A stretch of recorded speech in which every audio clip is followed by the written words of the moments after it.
ایک انٹرنلائز سی کہانی ہے، ایک بڑی انٹیمیٹ سی کہانی ہے، اس کو دکھانے کے لیے یہ بہت اچھا طریقہ ہے۔ سملرلی مجھے یہ بھی لگتا ہے کہ کہانی جو ہے وہ سنانے کے لیے کہیں کہیں صحیح میسج کا دینا بڑا ضروری ہوتا ہے، جو کہ قرض جان نے بار بار کوشش کی ہے دینے کی۔ اس کہانی میں جو ایکٹرز ہیں انہوں نے بھی اپنا اسائنمنٹ بہت اچھے سے سمجھا ہے، کیونکہ جو سب ٹیکسٹ ہیں وہ ایسی باتیں جو وہ کہہ نہیں رہے ہیں لیکن ان کی جو ریلیشن شپ ہے اس میں وہ شو ہو رہی ہیں۔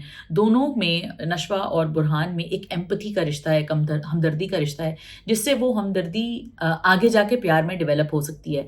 لیکن کسی بھی رشتے کی بنیاد، چاہے وہ دوستی ہو، چاہے وہ محبت ہو، چاہے وہ کوئی بھی اور رشتہ ہو، اس میں بیسس جو ہیں وہ ایمپتھی کی ہی ہوتی ہیں۔ بنیاد اگر ہمدردی کی ہو اور صلہ رحمی کی ہو اور کائنڈنس کی ہو تو وہ رشتہ کچھ بھی ہو مضبوط ہوگا۔ تو نشوہ اور برہان کے بیچ میں جو اس رشتے کی ایک امپورٹنس ہے، ایک سگنیفیکنس ہے، جس کی وجہ سے مجھ سمیت کئی لوگ جو ہیں وہ اس ڈرامے کی بہت تعریف کر رہے ہیں، وہ یہی ہے کیونکہ ایک صلہ رحمی اور ایک محبت جو ہے، ہم کہتے ہیں محبت وہ ہوتی ہے کہ بھئی وادیوں میں آپ کودیں اور پھر آپ کے لیے کوئی ڈھیروں ڈھیر پھول لے کر آئے۔ پھول کا مطلب، یا پھول کے ساتھ اگر صلہ رحمی اٹیچ نہیں ہو تو پھول سے بہتر ہے بندہ کانٹے ہی لے آئے اگلے کے لیے۔ Anyway, Qarz Jaan is a very very good show. I think it's a show that's worth watching.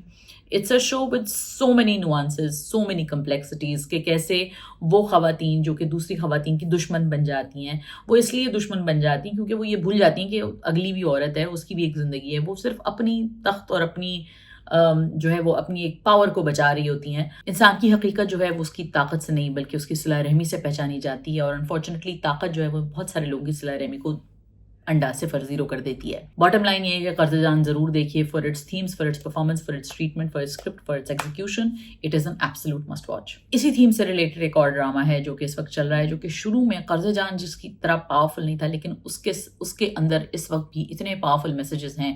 Return by Sarwat Nazir and directed by Marina Khan. Dastak, stars Sohail Ali Abro, Momina Iqbal and Feroze Qadri. Airing on ARY، this drama is incredibly important to watch. آپ نے اس طرح کی کہانیاں سنی بھی ہوں گی اور T V پہ دیکھی بھی ہوں گی۔ ہاں، ایک عورت نے اچانک سے اپنا گھر بار بچہ چھوڑا اور وہ میاں کو چھوڑ کے چلی گئی اور کسی اور کے پاس چلی گئی۔ پھر لوگ سوال پوچھتے ہیں ایسی کون سی عورت ہوتی ہے جو بچہ چھوڑ کے بھی چلی جاتی ہے؟ بہت سارے لکھاری، you know probably who I am talking about, بہت سارے لکھاری ایسے ہوتے ہیں جو عورتوں کی انڈیسیژنز کو ایکسپلین نہیں کرتے۔ سملرلی اس طرح کی بہت ساری کہانیاں ہوتی ہیں۔ ہاں، عورتیں غلط کام بھی کر سکتی ہیں، میں یہ بالکل نہیں کہہ رہی، لیکن بہت ساری کہانیاں ایسی ہوتی ہیں جہاں پہ عورتوں کے انڈیسیژنز کو ٹھیک سے ایکسپلین نہیں کیا جاتا۔ دستک اس کہانی میں بہت گہرائی تک جاتا ہے۔ دستک اس کہانی کا جواب دیتا ہے کہ عورت کب اس موقع پہ مجبور ہو جاتی ہے، کب اس لمحے پہ مجبور ہو جاتی ہے کہ اس کو ایسے ڈیسیژن لینے پڑتے ہیں جو اس کی فطرت کے ہی اگینسٹ ہوتے ہیں۔ ایک ماں بننا ایک بہت امپورٹنٹ اور ایک بہت ہی بڑا ایکسپیرینس ہے عورت کا۔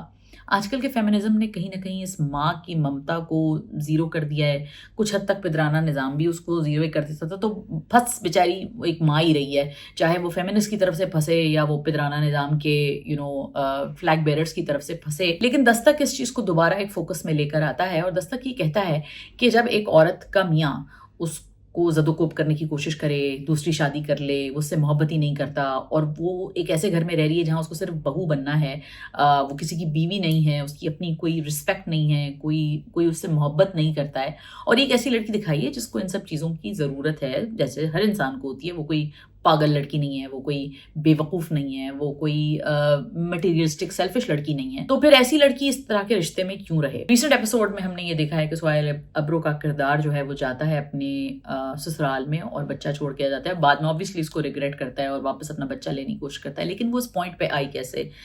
کافی ساری ایپیسوڈز اس پوائنٹ تک آپ کو ایکسپلینیشن دیتی ہیں۔ اس کہانی میں بہت امپورٹنٹ بات یہ ہے کہ کیسے عورت کی مامتا کو اس کی کمزوری بنا دیا جاتا ہے۔ سہیل ابرو کا کردار یہ بات کہتا ہے کہ مرد کی زندگی کیوں ختم نہیں ہوتی، عورت کی زندگی کیوں ختم ہو جاتی ہے ماں بننے کے بعد؟ کیونکہ معاشرہ، مرد عورت کی کمزوریوں کو ایک ڈھال بناتا ہے اور پھر اسی ڈھال کے اوپر جو ہے بیٹھ کے اس پہ وار کرتا ہے۔ سہیل ابرو کا کردار جو ہے وہ اس سوال کو اٹھاتی ہے، جس میں اس کا باپ اس کو یہ ایک جملہ کہتا ہے کہ جب تم ایک بچے کو چھوڑنے کی طاقت رکھ سکتی ہو تو تم اپنے میاں کی بیوی برداشت کرنے کی طاقت کیوں نہیں رکھ سکتی؟ گو کہ دونوں یہ سچویشنز کمپیریبل نہیں ہیں، لیکن بہت ساری عورتیں یہ برداشت کرتی ہیں، دوسری بیوی برداشت کرتی ہیں، مار برداشت کرتی ہیں، بہت ساری چیزیں برداشت کرتی ہیں، لیکن یہ سوال تو ہے ہی نہیں۔ سوال یہ ہے کہ یہ کرنا کیوں ضروری ہے، اور یہ سوال مرد سے کیوں نہیں کیا جا رہا؟ یہ جتنے سوال جواب کیے جا رہے ہیں وہ خاتون سے کیے جا رہے ہیں. حالانکہ ڈرامے میں ایسا نہیں ہے کہ مرد سے سوال نہیں کیا جا رہا, مرد سے بھی سوال کیا جا رہا ہے.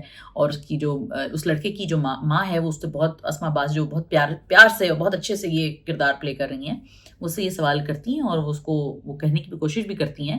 لیکن اس میں ایک تو یہ فیکٹر ہے کہ اصل ولن ہی اس لڑکے کے ماں باپ ہیں کہ جنہوں نے اس کو فورس کیا کہ تم یہ شادی کرو. دوسری طرف یہ بات سامنے آتی ہے کہ اگر مرد کو یہ کہا بھی جا رہا ہے, اس کو شرم دلائی بھی جا رہی ہے, وہ کر گزرتا ہے جو اس کا دل چاہتا ہے. کیونکہ معاشرے نے, سسٹمز نے عورت کے امپاور ہونے کے باوجود, عورت کے باشعور ہونے کے باوجود وہ سسٹمز نہیں بنائے جہاں وہ شعور اس کے کسی کام آ سکتا ہے.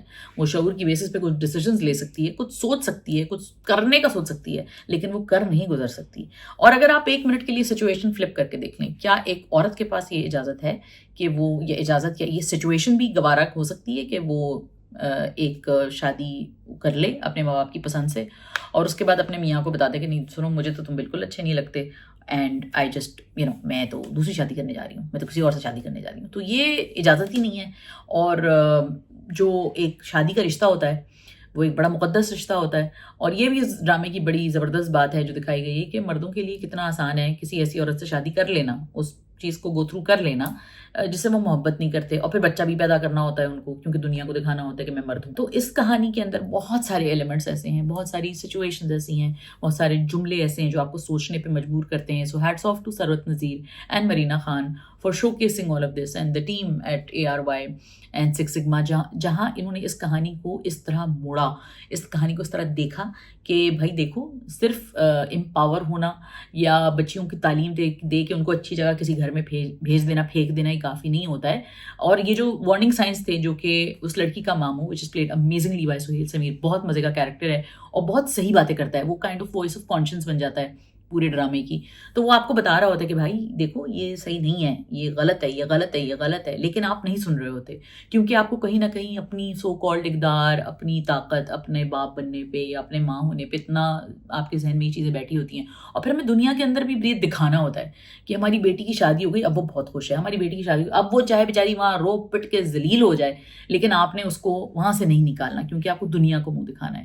تو یہ ایسے ماں باپ کے لیے بھی ایک بہت بڑا لیسن ہے, ایک بہت بڑا سبق ہے اس کہانی کے اندر کہ خدا را اپنی بیٹیوں کے ساتھ یہ نہ کریں. ایک تو ان کو پش نہ کریں, پھر رشتے اور شادیوں میں جو ریڈ فلیگز ہوتے ہیں وہ دیکھیں, یہ سب چیزیں دیکھنے والی ہیں. پاکستانی ڈراموں کی اچھی بات یہ کہ وہ اس طرح کی تمام اسباق کو دینے کی کوشش کرتے ہیں گاہے بگائے. کبھی کچھ چیزیں صرف انٹرٹینمنٹ کے لیے ہوتی ہیں, ماسز کے لیے ہوتی ہیں, لیکن اس پہ بھی کوشش کرتے ہیں ڈرامے کہ آپ کو کوئی اچھا سبق دے کے جائیں. So let me know if you watching these 2 dramas. بہت پیارے ڈرامے ہیں, اور بھی ڈرامے بہت اچھے چل رہے ہیں اگر آپ دیکھنا چاہیں. عشق جنون اچھا ہے, رمضان ڈرامے آ رہے ہیں وہ بڑے مزے کے ہیں.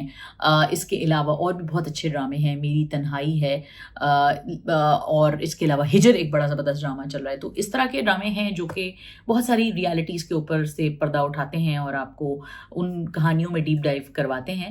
تو let me know what you want me to review next. ہم اس کے اوپر بات بھی کرتے رہیں گے. میری اور صدف حیدر کی کانورزیشنز بھی آپ دیکھ سکتے ہیں. اس کے ساتھ ساتھ انٹرویوز اور مزید ریویوز کے لیے don't forget to like, comment, share, subscribe. اپنا خیال رکھیے گا, اپنے جان, ہاتھ, مال سے, زبان سے کسی اور کو تکلیف نہ دیجیے گا. Take care of yourself. خدا حافظ. Don't miss an update. Hit the bell icon and click on subscribe.